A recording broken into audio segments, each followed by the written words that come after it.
बोलबम समिति में हम सब आपसी भाईचारे के साथ में छोटे मोटे हर तरह का सहयोग साथ देते हैं और सब लोग अपनी जिम्मेदारी को कि आंध्र प्रदेश से आ रहा तो हमारे प्रशांत जी संभाल ले रहे हैं, यूपी से हमारे आ रहे हैं तो प्रमोद सिंह जी संभाल ले रहे हैं, जैसे उड़ीसा से आते हैं तो हमारे राकेश भाई जी, मतलब सबको जिम्मेदारी देते हैं। सब लोग अपने तरह से, क्योंकि भक्ति के भाव में जो समावेश होते हैं और सब लोग कहीं ना कहीं अपने मन और दिल से चाहते नहीं है बल्कि हर तरह से तन मन धन का सहयोग करते हैं। और एक बात, हम कहीं भी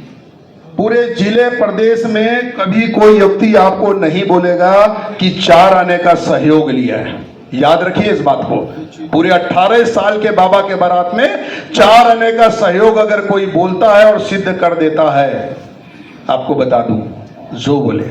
हम कभी किसी से कोई सहयोग नहीं लेते हैं, कभी किसी से सिर्फ आग्रह करते हैं, निवेदन करते हैं और बाबा की बारात में आने के लिए आग्रह करते हैं, न कि किसी प्रकार का कोई चंदे से किसी प्रकार का कार्य चलता है। बाबा देता है, हम सब भक्तों को दिया है, हम अपने तरह से काम धंधे व्यापार में लगाते हैं और देवादेव महादेव की बारात को निकालते निकालते 18 साल, एक शिकायत पूरे 18 साल में आपको नहीं मिलेगा, 19 साल में, 20 साल में, 50 साल में नहीं मिलेगा, क्योंकि हम कहीं किसी से किसी प्रकार का सहयोग, प्रेम, सिर्फ प्यार, इसने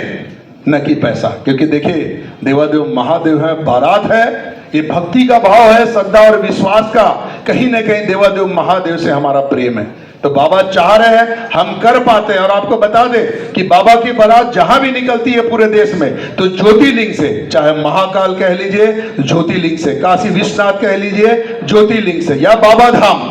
एक मात्र ऐसा समिति है जिससे इतने बड़े पैमाने में बाबा की बारात पूरे देश में निकलती है। इसलिए प्रदेश, देश भर की झांकियां हम बुलाते हैं, क्योंकि भिलाई मिनी इंडिया है, यहाँ हर प्रदेश के लोग रहते हैं, तो सबका भाव और भक्ति रहती है कि कहीं ना कहीं इस बारात में हम बने, हिस्सेदार बने, सहयोग करें, साथ रहें, और सब लोग की एकजुटता, प्रेम, प्यार, और आप सबका भी जो एकजुटता और प्रेम है, जो चौथे स्तंभ के साथ हम सबका सहयोग, मार्गदर्शन और साथ देते निरंतर आया है, तब जाके बाबा की बारात एक सफल आयोजन के साथ देवादेव महादेव को, हम जाते हैं बारात के पहले देवादेव महादेव से अनुमति लेते हैं, उसके बाद जब समाप्त होता है तो भूल चूक क्षमा याचने के लिए भी हम ज्योतिर्लिंग जाते हैं, और वहां कान पकड़ के हम हमारे से, हमारे परिवार से, हमारे लोगों से गलती जाने अनजाने हो गया हो देवादेव महादेव तो हमें माफ करिएगा, क्योंकि हम भक्त हैं, सेवक हैं, अनुयायी हैं, गलती जाने अनजाने हो गई तो क्षमा के पात्र हैं। तो ये भक्ति और भाव का कहीं ना कहीं संगम है, ये भक्त